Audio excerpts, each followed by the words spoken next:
អ្នកជិតខាងរបស់ខ្ញុំបានសាងសង់ផ្ទះមួយដោយមិនបានទុកច្រកចេញទេខ្ញុំបានរំលឹកគាត់ដោយសប្បុរសថាកុំភ្លេចទុកច្រកចេញប៉ុន្តែគាត់បាននិយាយថាវាមិនមែនជារឿងរបស់អ្នកទេគ្រួសារខ្ញុំកំពុងសាងសង់ផ្ទះវាមិនមែនជារឿងរបស់អ្នកទេទោះបីជាអ្នកប្រើខួរក្បាលរបស់អ្នកក៏ដោយក៏វាមិនត្រូវបានអនុញ្ញាតដែរចាំខ្ញុំសង់ផ្ទះសិនប៉ុន្តែពួកគេបានបង្ខំខ្ញុំឲ្យចាក់ចេញពីផ្លូវតឹង3ម៉ែត្របើមិនដូច្នោះទេពួកគេនឹងមិនអនុញ្ញាតឲ្យខ្ញុំសាងសង់ផ្ទះនោះទេអ៊ីមីងអ្នកចង់សង់ផ្ទះខ្ញុំមិនខ្វល់ពីអ្នកទេប៉ុន្តែអ្នកត្រូវតែបើកផ្លូវ3ម៉ែត្រនៅលើដីរបស់អ្នកបើមិនដូច្នោះទេភ្លេចរឿងសាងសង់ផ្ទះទៅខ្ញុំមិនអាចអត់អន់បានទេផ្ទុយទៅវិញខ្ញុំបានជីកស្រះចិញ្ចឹមត្រីហើយចាប់ដើមចិញ្ចឹមត្រីគ្រួសារខ្ញុំនិងគ្រួសាររបស់យ៉ាងហ្សាឡុងជាអ្នកជិតខាងគ្នាអស់រយៈពេល3ជំនាន់មកហើយនៅពេលដែលគ្រួសារទាំងពីរត្រូវបានបែងចែកដីស្រែចម្ការរបស់ពួកគេដូច្នេះជីតាខ្ញុំបានចាត់វិធានការពិភាក្សាបញ្ហានេះជាមួយលោកតាចាងចៅឡុងបងចាងដីចម្ការរបស់គ្រួសារយើងមែនទេតើពួកគេនៅជាប់គ្នាមែនទេយើងត្រូវទុកផ្លូវមួយសម្រាប់ផ្លូវងាយស្រួលឆ្លងកាត់មិនមែនដូច្នោះទេពេលគ្រួសារយើងទាំងពីរសង់ផ្ទះថ្មីយើងម្នាក់ចុះចាញ់ទុកផ្លូវឆ្លងកាត់ទាំង4ម៉ែត្រក្នុងរង្វង់កាំ2ម៉ែត្រមិនអីទេអ្វី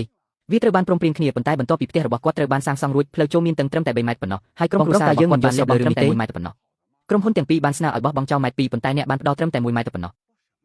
តើអ្នកមានភស្តុតាងទេថាខ្ញុំបានសន្យានោះនៅពេលណាតើអ្នកមានសាក្សីទេប្រសិនបើអ្នកមិនអាចបង្ហាញសាក្សីបានទេចូលឈប់និយាយមិនសមហេតុអ្នកគ្មានទីពឹងតតែសោះខ្ញុំបញ្ញាចិត្តដើម្បីទទួលបានការពន្យល់ជីតារបស់ខ្ញុំបានរត់ទៅមកកវៀងរដ្ឋបាលភូមិនិងស្ថានីយ៍ប៉ូលីសក្នុងតំបន់រាប់មិនអស់គ្មានប្រយោជន៍ទេព្រោះវាគ្រាន់តែជាអសិលធម៌ហើយ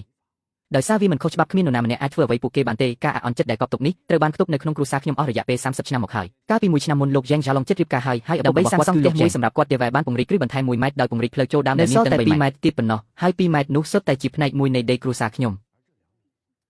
ពេលផ្ទះនេះសាងសង់រួចយើងអាចរកឃើញប្រពន្ធដ៏អស្ចារ្យម្នាក់សម្រាប់ចៅឡុងរបស់យើងហើយហា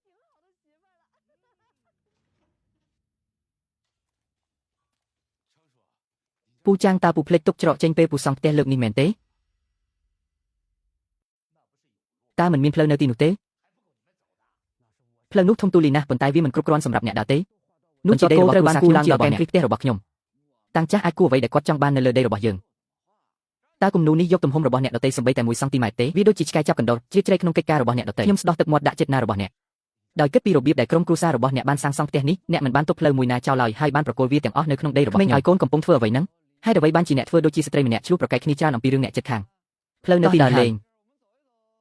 តើគាត់មិនអាចដើរចេញហើយធ្វើឲ្យផ្លូវរបស់ខ្ញុំបាត់បានទេហើយអ្វីខ្ញុំត្រូវអនុញ្ញាតឲ្យអ្នកចាក់ចេញរឿងនេះនឹងមិនចេះចប់ទេថាតើយើងទុកផ្លូវចេញរអត់នៅពេលយើងសាងសង់ផ្ទះគឺជារឿងរបស់យើងវាមិនមែនជារឿងរបស់អ្នកទេថាតើផ្ទះរបស់អ្នកមានផ្លូវឬអត់នោះមិនមែនជាកង្វល់របស់ខ្ញុំទេប៉ុន្តែនោះមិនមែនជាចំណុចសំខាន់នោះទេវាជាដីស្រែរបស់គ្រួសារខ្ញុំតើអ្នកចង់ចាក់ចេញទេមិនអនុញ្ញាតឲ្យបើកទ្វារទេវាមិនមែនជារឿងរបស់អ្នកទេក្នុងការសម្រេចចិត្តថាតើត្រូវអនុញ្ញាតឲ្យពួកគេចាក់ចេញឬអត់ច្បាប់បានចែងថាសិទ្ធិតែមួយគត់ផ្លូវឆ្លងកាត់ដោយ